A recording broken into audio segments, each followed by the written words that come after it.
Welcome to Writer's Way Podcast, the podcast where we step into the enchanting world of authors as we delve into their unique writing journeys and captivating tales behind their story. I'm your host, Jessica Wilkins, and today we have a truly remarkable guest. He's a man whose life has been a journey through diverse worlds, journalism, academia, and extensive global travel. He authored books like An Indian Goes Around the World and The Letters When India the New York Times did not publish, and many more. He's also the author of the East-West Inquirer. Welcome, Dr. Prabhakaran. Welcome to the podcast, Okay, I'm Doctor. here. Okay, thank you.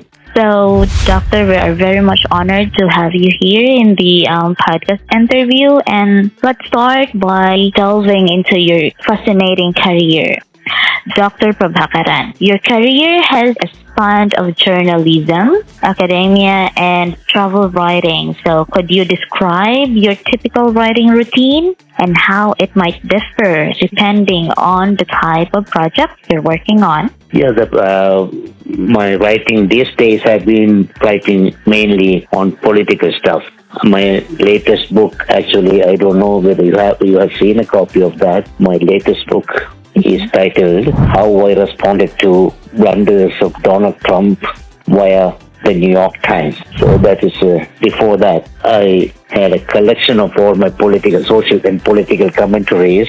Its title is How I Spoke My Mind and Created Enemies Around. These are the latest two books, okay? The books that you mentioned, they were written several years ago. But these latest ones are topical, current, for example, whatever President Trump is doing now, my commentary is on what he's doing based on the stories that appear in the New York Times. And you will see anyone who gets a copy of that latest book, How I Responded to Blunders of Donald Trump, will know the book is the product or outcome of my habit of reading the New York Times very, very systematically. And also, I can call myself a New York Times addict. I have used that word in the introduction to that book. Anyway, so that is my latest. In the beginning, I started my career as a reporter in India.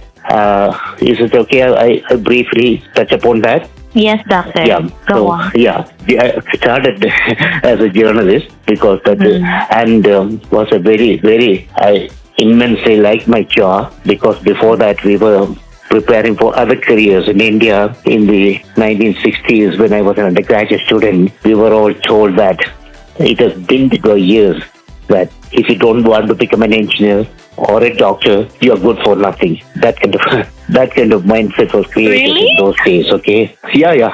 In those days, if you don't want to become an engineer or a doctor, among undergraduate students, that was the mindset that was created among us. Yeah. So you will be surprised to hear that now. At that, so I thought between the two, I would rather become an engineer, and I was preparing my career for preparing to become an engineer. By the time I completed my undergraduate degree, I realized I don't have much interest in that, and also hard science, I was just enough to get by. Other than that, my intense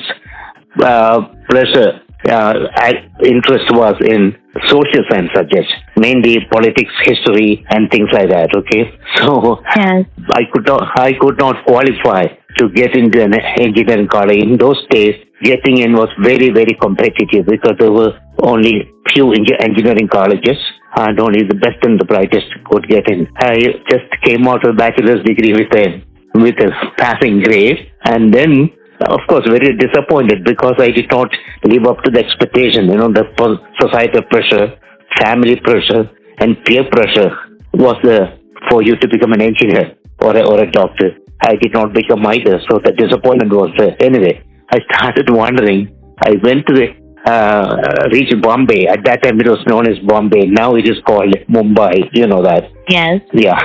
So I reached Mumbai, and then I went to visit my friend there at the journalism college. It was a university called the Bharatiya Vidya Bhavan. One of the colleges was journalism college.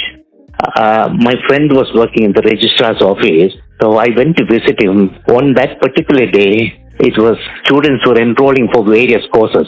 I saw long lines at various counters.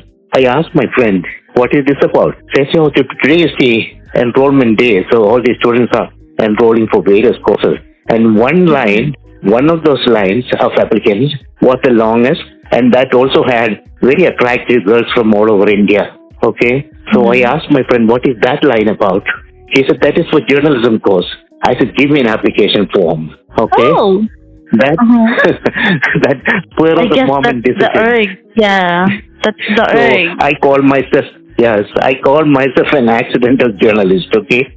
So I joined the course for those reasons, for the length of the line of applicants and also for the beauty of the girls in that line. But I'm being silly, but at that age, that was very important point on those days, okay? Oh, yeah. So I'm being silly, and now you may think it is embarrassing for me to talk also about it. But at that time, that was the reason. But I fell in love with the course from the very first day. I took deep interest, and that was why. So one of the best decisions I made was to join the journalism college, and it was a accidental, spur of the moment decision. It turned out to be one of the best decisions.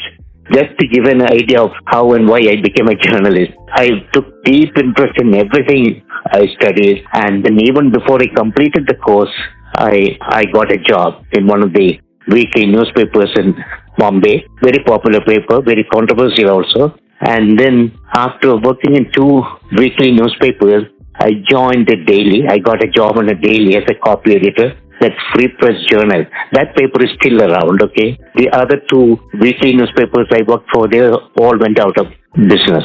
So the Free Press Journal, when I was working in Free Press Journal, something earth-shaking happened in the world of journalism. That was in the United States, 2 young journalists working for the this is the Washington Post. Young journalists, their name was, they are still around, Bob Woodward and Carl Bernstein. These 2 young reporters of the Washington Post unearthed a story later on known as the Watergate scandal. Watergate scandal they unearthed, which eventually brought down the Nixon presidency. That was a big story all over the world. So budding journalists like me wanted to be like Bob Woodward and Carl Bernstein. Yeah. And then I said to myself, what better way to do that than go to America and pick up a trade from people there. That is how I decided to come to America and decided to become a journalist. In the beginning, it was very, very hard. You can see people with accent like that. You can see I have an accent, correct? In those days, yes. It was heavier, and people used to make fun of my accent here in New York. I live in New York. So some of them found it difficult to pronounce my name. I think you pronounced my name correctly. How do you pronounce my name, my last name? Could you say that? It's Prabhakaran. Oh, Prabhakaran. You did almost. Yeah, Prabhakaran. That is correct, Prabhakaran. Many people could not pronounce my name, and they even asked me to change my name. They say, that was the first humiliating experience I had. People asked me to change my name, okay? Then I told them, invariably this was my answer, go and ask Zbigniew Brzezinski to change his name. Zbigniew Brzezinski was, at that time, he had just joined the Carter administration as National Security Advisor. So his name was in circulation. Then I told them, go and ask him to change his name and then come back to me. That name is more complicated to pronounce and very, very difficult even to spell. You won't be able to spell his name, okay? Even now, I have done. No, anyway, that was how. Just to tell you about, pardon me, you wanted to say something? No, I'm doctor. So that was how I used to silence those suggestions whenever they asked me to change my name. That was my stock reply. So after that, they wouldn't bother that. So anyway, in the beginning, it was very, very hard. So right now, I don't want to take up all your time. You have only for me. So no worries, doctor. That's the beginning. Beginning of my career. Yeah. So I first had a paper, a monthly called The Voice of India. Then that also was very controversial because soon after I started the paper, something very sad and unfortunate happened in India. That was when, at that time, the Prime Minister was Indira Gandhi. She suspended democracy and declared emergency. So my paper, one of the papers that criticized that emergency declaration and emergency ruling, it started only 1.5 years. Anyway, it was this great thing in journalism that these two young reporters opened our eyes to. Budding journalists like us were fascinated by what they did. And it was journalism and also the vibrancy of American democracy that brought me into this country, okay? Then soon after I arrived here, prospective employers would ask me a couple of questions. They would ask, do you have any American experience? I did not have. Then they would ask, do you have any American academic qualifications? I did not have. I had qualifications back in India. I had degrees and diplomas from back in India, but not any American qualifications. So that's the reason why I later on decided to go back to school here and go all the way up to PhD. PhD also, that was spur of the moment decision, because my original plan was to complete a master's degree and get back to the job market. Then after completing my master's degree, it was at the New School for Social Research, New York. It's a famous school. You might have heard about it. The New School for Social Research, New York. That's a university by itself, okay? Yeah. And after completing my master's degree, I went to my favorite professor to say goodbye to her, because one of the professors you take a liking to, So she was one of my favorite professors, a Greek scholar, a well-known name in academia in America at that time. She's no more, died a few years ago. Name was Adamantopoulos. So I went to say goodbye to her. She said, please take your seat, let us have a chat. So she sat me down and we started chatting. She talked about all other Indian students she had before me, and many of them had gone to bigger and better things, like some at the World Bank, some at the International Monetary Fund, some at the UN. Then she broached the topic and told me, I want you to enroll in the PhD program too. That was a very, very flattering thing, but I was also intimidated because I knew I was not that good a student. I told her that Adamantopoulos, we used to call her Addie. Addie, I'm not a PhD material. She said, I know what material you are made of. Please enroll it. You will be okay. Please enroll for the program. You will be okay. That's so I decided to become a... Well, she has a good eye. Oh yeah, she that those encouraging words, and as a spur of the moment decision I made on that particular. I'm very happy. I told you, two things happened to me in life. Both were not planned for, but they turned out to be the best. One was decision to become a journalist, and decision to go into PhD program. So now I'm here after several years of journalistic work. And in academia, I also produced a book. You have mentioned in one of the questions, you might have mentioned, I included in my resume that one of the books I produced, that is The Historical Origin of India's Underdevelopment, a World System Perspective. That was an adaptation from my dissertation. So I adapted into a book and brought out that book. In those days, this underdevelopment was a very hot topic in graduate classes. For graduate studies, that was one of the courses which was very popular. So that's how that book came about. And then later on, a newspaper, I'm an addict. I was always 2-3 hours I spend every day on newspapers, magazine. I used to write articles and letters, used to send them out, never get published. Maybe a few letters got published in the New York Times and very few letters in other publications. But again, dozens of letters were rejected. You can't blame any publication for rejection, because they get thousands of letters in those days. Okay. So I don't blame them. That's why I don't want to. When you mentioned, I think you mentioned the book in your introduction. You mentioned Letters on India. The New York Times did not publish. The title title is slightly misleading in the sense that I'm as though the title sounds as though I'm blaming the New York Times for not publishing. Yes. No, not at all.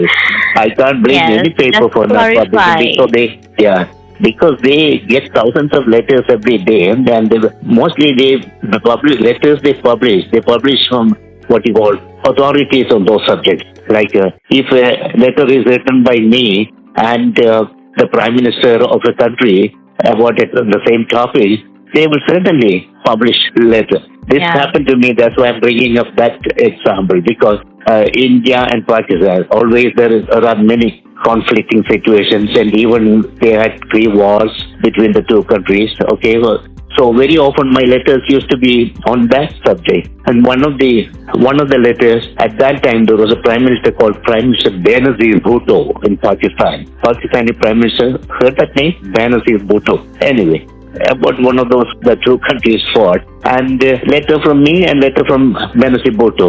Naturally, the paper published the letter from the Prime Minister. So I don't blame. That's why this book, that accusatory tone, it was not at all meant that way. If the title is misleading, I have to apologize for that. I apologize for that also.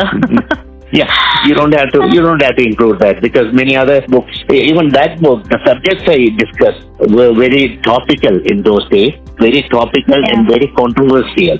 And I put in a lot of work in that. That's why I decided afterwards, let me take a collection of those letters and publish in the form of a book which will be of interest to students who are interested in those topics. That was the main reason why I published. In those days, we are talking about the era of print journalism. Digital technology, it has not arrived.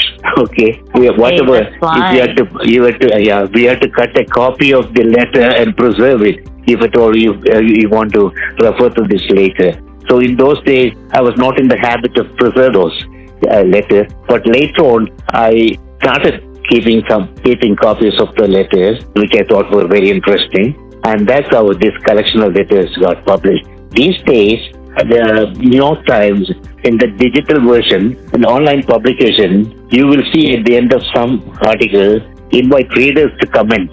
Have you seen that? New York Times and Washington Post. These two, they have the readers forum. Readers participate.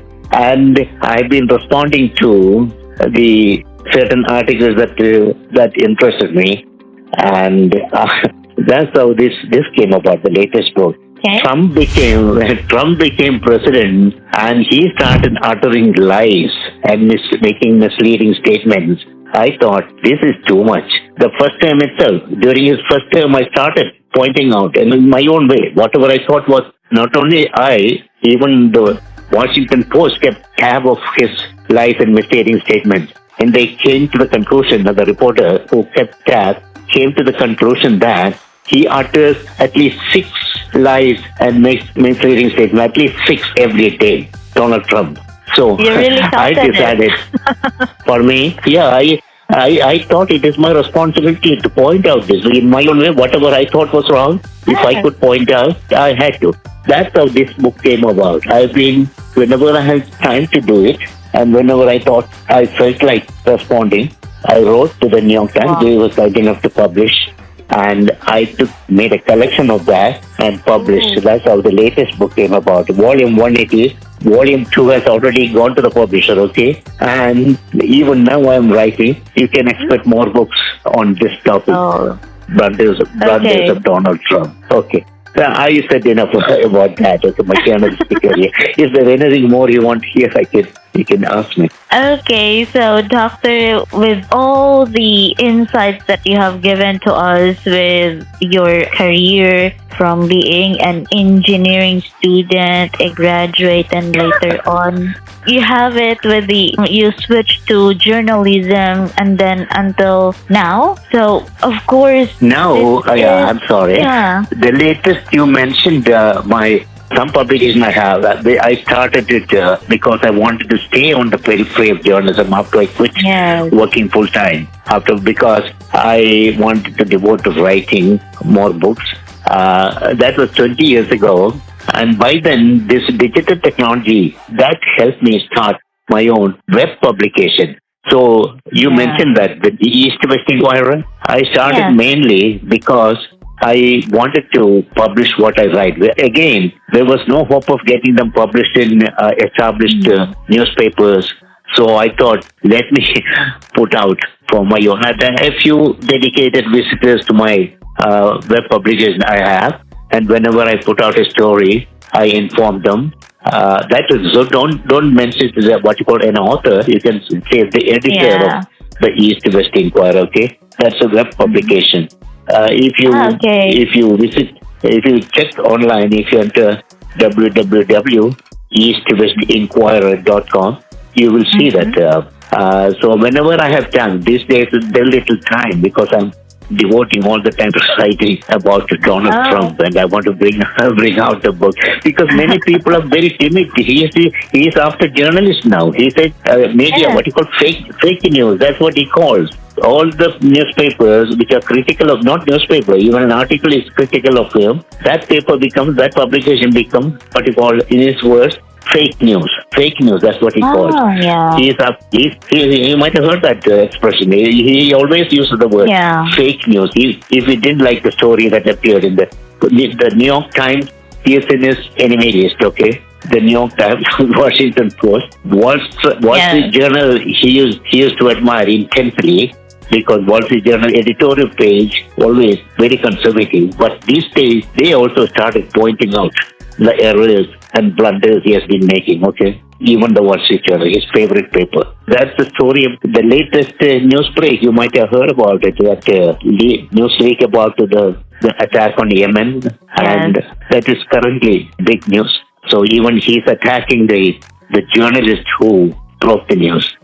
The journalist did what you call public service by letting the readers know that this information that they leaked, one of the people who participate in the decision making leaked the information. This journalist's name was accidentally added to the list to which the decision makers were communicating, and now they are calling him all sorts of names. The Atlantic editor of the Atlantic, you heard about the story, Jeffrey Goldberg. He's being attacked by the Trump administration, everyone in the Trump administration. But he did a public service. One of the finest journalists. Okay. Anyway, go ahead. Yeah. Anything more? Did I say anything irrelevant or? Whatever is relevant, you can include. Yes, so you're just answering some questions that has been running to my mind. However, the questions that most is, with your experience in both journalism, so as with your travels, what is the most challenging aspect of the writing process for you, and how do you overcome? Or has there been, shall I say, author block? That question between the two, in other words, why my time or this travel thing. Yeah, travel thing happened. That was one thing that was not an accidental decision, because even as a child growing up in India, I grew up in a remote village in the southern Indian state of Kerala. Heard that name, Kerala? That is one of the names. Yeah, that is a southern Indian state. I was growing up in a village. The nearest high school was 5 miles away. The nearest bus stop was 2 miles away. That's the kind of atmosphere. That's the kind of environment I grew up in. Okay, even at that time, what I'm trying to say is, even at that time, I used to dream about traveling around the world, and people who heard it from me used to laugh. You travel around the world? You can afford to the nearest city. Going to the nearest city takes 2 hours. Okay. Anyway, that dream was there always, right from childhood. So whenever I shared that dream with anyone, they would laugh away. So I said, that's okay. But I kept the dream, started realizing it much later, especially after I became a journalist. Within India, I traveled. Then after coming here, traveling around the world, I started. Okay, 20 years ago, I think about 20, 25 years ago, I started. 2 books came out of that. The more books will come later, because in between my academic pursuits and my writing on other topics, political writing, all this came in between. That's why the travel writing has been suspended for a while. but the material is there. One day I may go back to it. Traveling around the world, very, very enriching experience in the sense that that is the greatest learning experience for me. More than what I studied in colleges, I learned. More than what I learned at universities and colleges, I learned from my travels, especially talking to ordinary, very ordinary people in remote parts of the world. Various countries I traveled. Maybe I might have by now traveled around 100 countries. But yeah, I want to complete the whole world. That used to be my dream. Let us see. Yes. Whether it comes true. So travel writing, that also why I started bringing out a book. It happened like this. Whenever I'm in a particular country, I used to send emails to my friends. My friends, I liked them. They said, "Oh, why don't you concentrate on travel writing? Why do you want to do that belabored political writing?" I did that at that time also. They used to see my political writing, though it was not much in those days, but they used to see that. And they said, "Why don't you get out of that? Why don't you concentrate on travel?" Right? Because they liked it.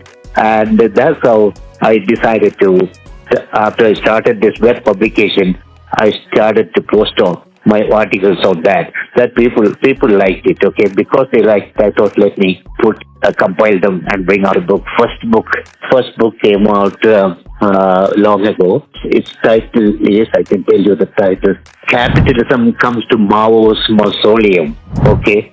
Yes. So that's only one chapter in that. There are various other countries also. That's about my visit to Beijing and the Mao's Mausoleum. When I saw them, yeah, that's based on that. So various other countries also are included in that book. And then the next, I concentrated only on Europe. One month continuously, I traveled around Europe, and that materialized in the book, whose title is An Indian. You mentioned that. An Indian Goes Around the World too. That's the second book on my travel experience, okay? What I learned from my 30-day European Odyssey. And actually, it was what I learned, and I was sharing with the readers what I learned. As I told you, it was a great learning experience, okay? Local, ordinary people, when they know that you have no other agenda, you have no other motive, ulterior motive in talking to them, they open up. Even within Russia, very, very little freedom people have to criticize their own government, but they open up and they criticize their own government. So ordinary people open up to you. That's a fascinating experience. You don't see that in newspapers and other articles. You won't see that because they are not allowed to write about that. They, once they take a liking to you, they invite you home. They introduce you to other people and at home. And also, some of them, if they have visited India, they immediately spot, instead of asking where are you from, they immediately ask me, which part of India are you from? So in the sense that they know the Indian species. This happened to me in a couple of countries. Once I was in Rio de Janeiro, and I was early morning on Copacabana Beach. I was jogging on Copacabana Beach. It was a breathtakingly beautiful place early in the morning. Okay. Yes, it is. And, have you been there? No, I haven't, but I've seen a lot of pictures and then dreaming do visit Rio de Janeiro and Copacabana. Whenever I have time. Okay. I was jogging early in the morning. Then one man, an elderly person, was overtaking me. He was also jogging. When he overtook me, he looked back and said, "Which part of India are you from?" Then I told him, "How do you know I am from India?" Then he said, "That is writ large on your face." That was the answer. and then I told him, "Why can't I pass for a Pakistani?" He said, "That will be my fourth guess. According to my second guess would place you in Sri Lanka. My third guess would place you in Bangladesh. According to my third guess, you may be a Pakistan." I said, "I am impressed. He is right, okay? I can pass for a Sri Lankan. Yeah. There are many Indians who migrated in centuries ago, migrated to Sri Lanka and settled down there. And then Bangladeshis and Indians, they look alike, okay? And many Pakistanis and Indians also look alike. But I have the features of Sri Lankans and Bangladeshis. Yeah, people from my part of India. So that's how he started. This is how a conversation begins. That's why I brought up this topic, because people, to start a conversation, they need just any excuse is good enough for me. Either my asking for direction of someone, I ask the direction, that they give it the direction. After that goes into a long conversation and exchange of ideas. So it's a great experience, really. These days, I cut short on travel because I had to complete a few more books. That's why. Okay, Doctor. So what's the most, from those travels that you have, what's the most unexpected cultural insight you've gained, and how was it influence your perspective in those times? The impact I had, and also it was a kind of awakening. And I told you about Russia. Within Russia, I never expected those people, ordinary people, to be that open, because it's still a kind of closed society, okay? I'm not trying to be critical or supercilious, but they have a long way to go. The Russians, compared with the Chinese, I'll come to Chinese in a minute. Russians, for example, the language English, you can, most parts of the world, you can manage with English. That's one of the good things happened. India was a colony of British colony, you know that. India was a British colony. There were many wrong things they did, many bad things the British did. But one good thing they did was that they gave us the English language. We have now an upper hand, far ahead of many other countries in terms of technology and other areas, because of the English language, the ability to handle English language. So in Russia, only when you meet about 10 or 15 people, one of them speaks English, and to get the direction how also, did it is you communicate with them? Doctor, how did you communicate with them? If English is after English, I don't know Russian. So after to ask 10 people, the 11th person may know a little English, okay? I'm not saying all people are ignorant of English. Keep on asking people, for example, direction. For example, which train will take me to such and such a place? Because I'm at the platform, looking at the train, everything is written in Russian. There's no way I could figure out which train would. So I would ask them, showing the board. Some of them, even from my sign language and signals, they will understand what I'm asking. Okay, but others, after you talk to 10 or 15 people, one of them knows how to communicate. But in China, that is not the case. China, they introduced English as second language long ago. As a result, many people, they can handle English. They may not be very proficient, but they can handle English. And also, when you ask a question in English, the person who's hearing it, he wants to brush up his language, so he keeps on accompanying you, keeps on following you and asking questions in return, many other questions. So they always want to improve their English. So any foreigner who speaks English, they welcome that idea. In China, I'm talking about. So I had no language problem in China, but I did have only in Russia I experienced not much. Again, as I said, I will keep on asking people. So 11% may speak English, and also then we build a rapport. Once conversation starts, it doesn't take much time to build a rapport with that person. So that's a fascinating experience. One more place, Germany. They all speak, most of at least people who I spoke with, they all speak English also, okay? In one case, one train station, I was waiting for the train, but the announcement was in German, and whatever the signboard was showing, that was also in German. So I didn't know which train would take me to the place where I was going. So a lady was waiting. I asked her, because she said, "Oh, today is a holiday, so today the train doesn't. Otherwise, used to get it on this platform, but today it's going from a far off place. You have to go all the way to that platform. She's pointed out to that because, and I told her, because everything is written in German, I found it difficult. And I'm very sorry. Before I come to Germany next time, I will learn a little bit of German so that I won't have a problem. Then she said, don't be apologetic. Most of my friends don't speak any other language than German, so don't be apologetic. She told me. She spoke in English, okay? Then that was 15th of August, on that particular day, August 15th. So she said, today the trains are not, all the trains are rerouted. So because it is a holiday, I said, today August 15th is a holiday. Oh, Germany celebrates India's independence? I told her, India attained independence on August 15th, okay? Yes, so August 15th. I told August 15th. So I told her, Germany celebrates India's independence? I did not know that.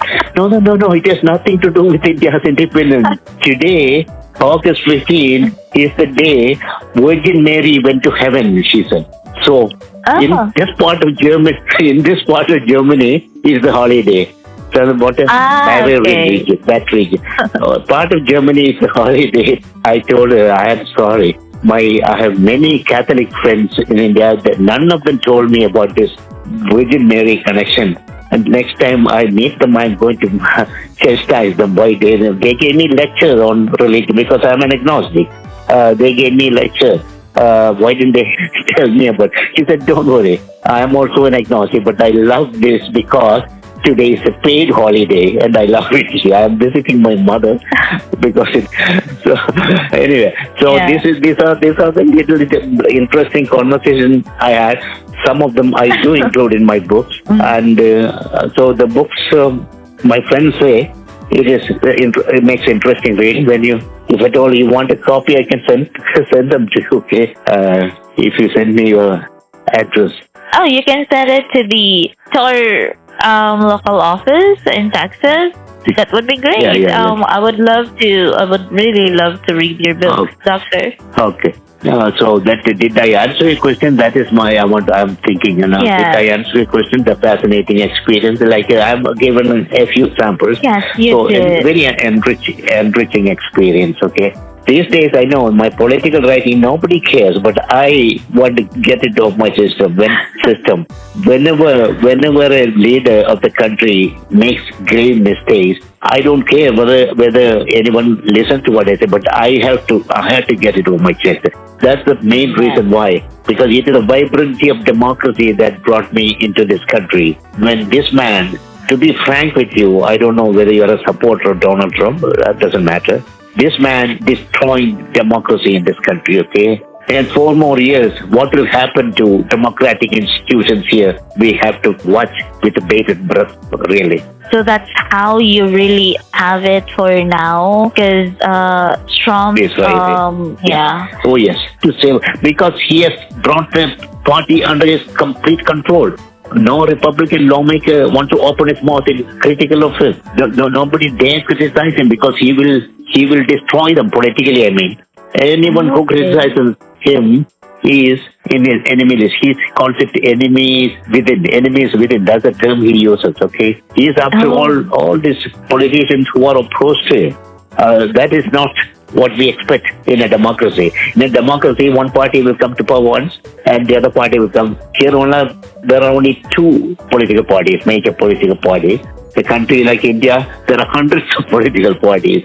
Even there, I have not seen anyone rising to this level of dictatorship. Yes, he has a dictator mentality of a dictator. And how these lawmakers are not saying anything critical of him, I don't know why. They have become, especially Republican lawmakers, none of them has the guts to criticize him. They're all singing his praise.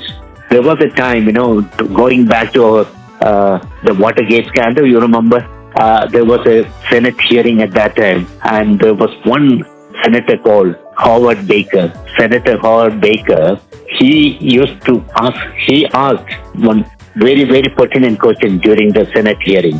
Every witness who was in the Nixon administration, whenever a witness came for hearing. He asked, what did the president know and when did he know it? Did you hear that? Those questions, they were very, very famous questions. Howard Baker, he was a Republican senator. He had the guts to ask those questions. Those questions, what did the president know? When did he know it? That is, this scandal, it was. Nixon was very much involved in that. Watergate, burglary. I don't know whether you are very familiar with that problem. No, I'm not really that familiar when it comes to political things. I apologize. We don't have a senator. We don't have a politician of that caliber. Okay. Yeah. From this question, Doctor, how has your personal journey from India to US influenced the very topics that you have chosen to explore in your writing? Can you say that again? In India, my transition from India to America? Influence your topic in choosing... For example, this only lately I've been concentrating exclusively on American politics. Okay, before that, it was whatever happened here, its impact on India. Whatever happened in India, its impact on America. They were the topics that I chose before that. You will see that in my book, how I spoke my mind and created enemies around. I create enemies around through my writing. Because I'm very critical of I'm very critical of those who are in power. Those who are in power, they are the people who, movers and shakers of society. Ordinary people, whatever decision they make, that affects only their family. But a political leader, head of state, like when Indira Gandhi declared emergency, she destroyed Indian democracy. 2 years. She was voted out after 2 years. So Indian democracy for a while. And here, only lately, I've been concentrating on politics because only lately it has happened that leaders trying to destroy democracy. Nobody attempted, nobody went this far as Donald Trump did. That's why I'm concentrating on it. I did dream about writing novels for once upon a time, creative writing. But it never got down to doing it.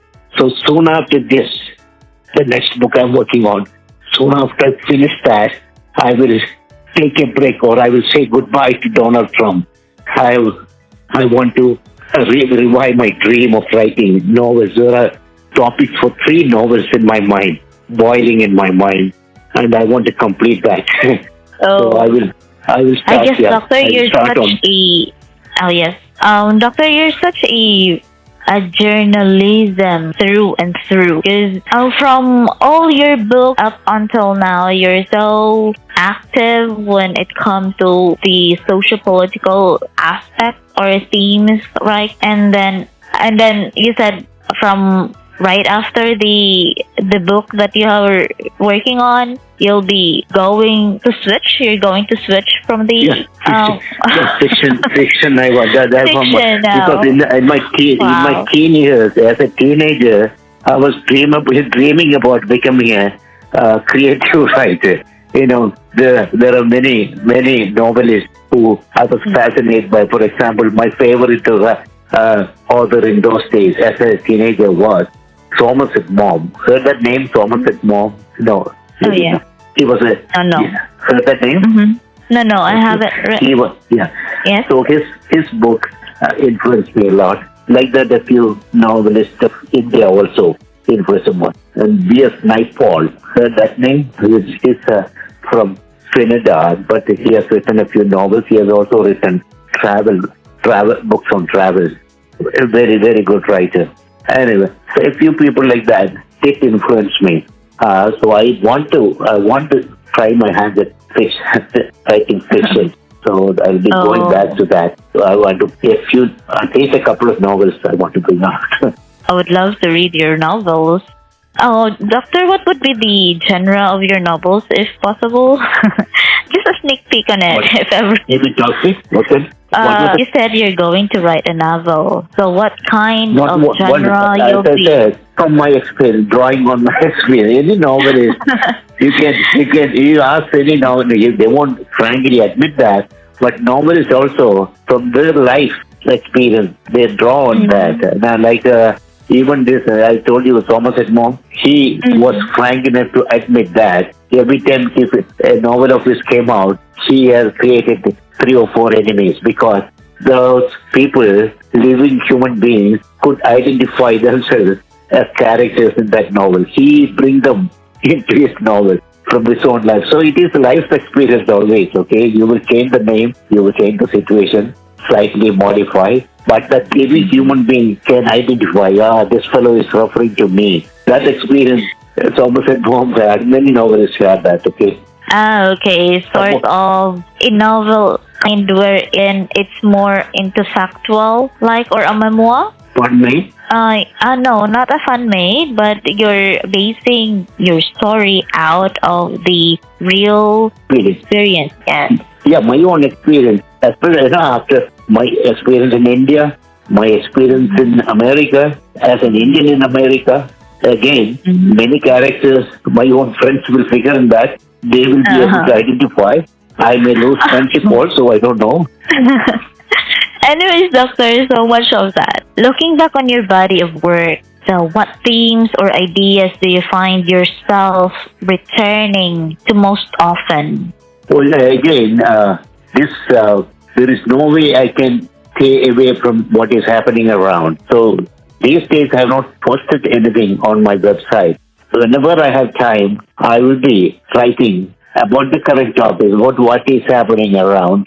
There is no way I can get away. I can ignore that. So every now and then, I'll be posting an article. You will see it if you can visit my website once in a while. Yes. Okay. So that will appear. These days, I have not posted anything because I was busy bringing out this book, as I said, about Donald Trump. Yeah, the second volume is with the publisher. They will bring out in a month. And there will be a third volume. Again, once his 4-year term is over, I will take a break from that. Okay, Doctor. So, yes, I did visit your website. It's here. And then, anyways, Doctor, from all those themes, I guess the most common theme that you're commonly writing is about social-political sciences. So I guess it's very common. Yeah, whenever they hear your names, Prabhakaran, it's social-political aspect theme. Right. So more political, right? Yeah, that's right. So, Doctor, as I said, go ahead.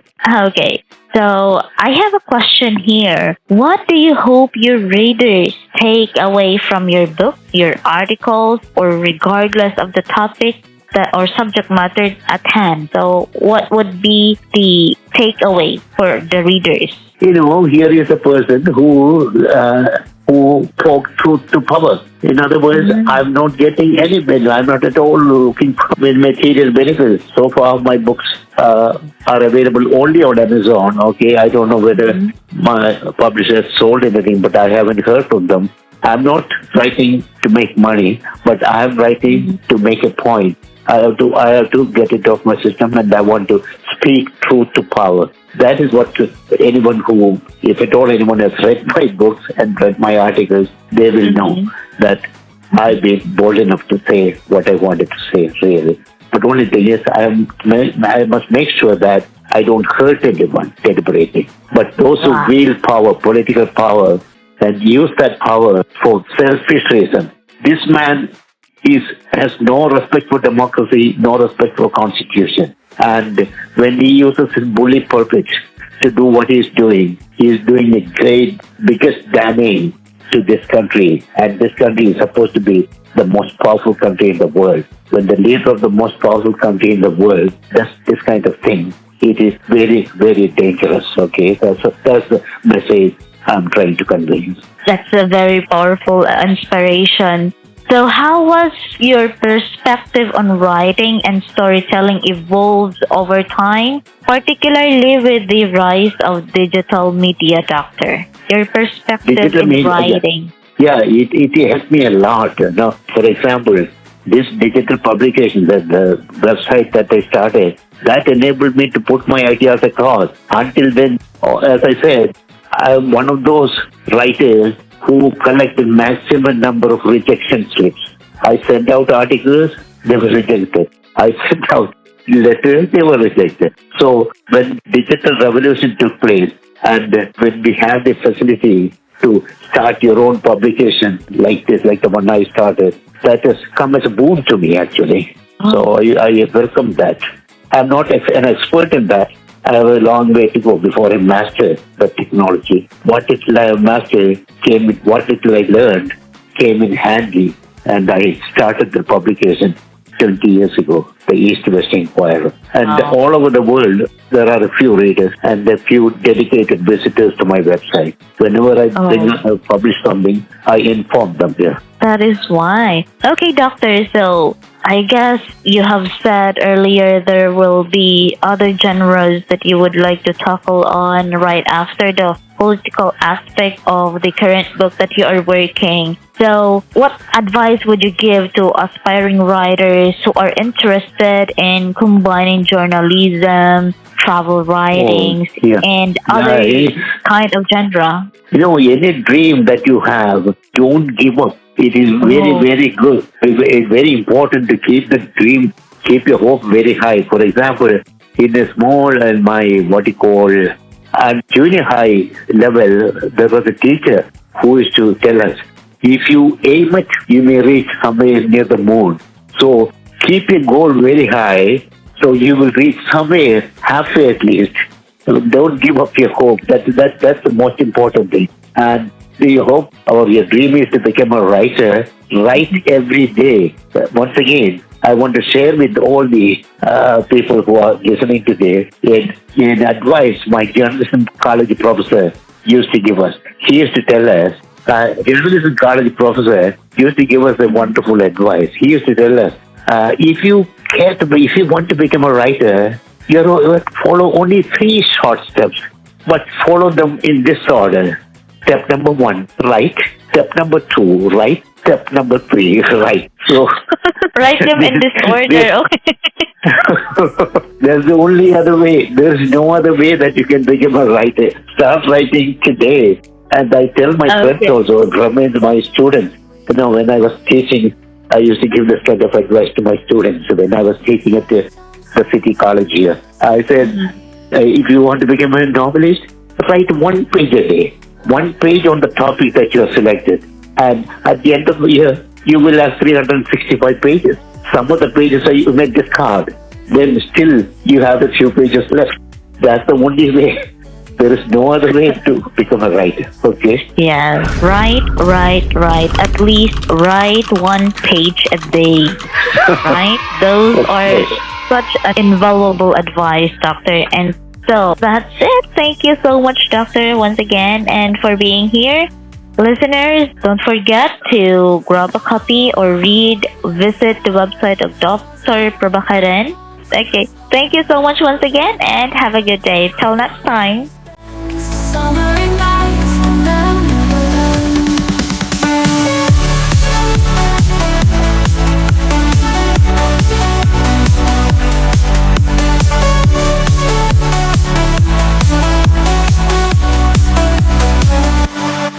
Vacation.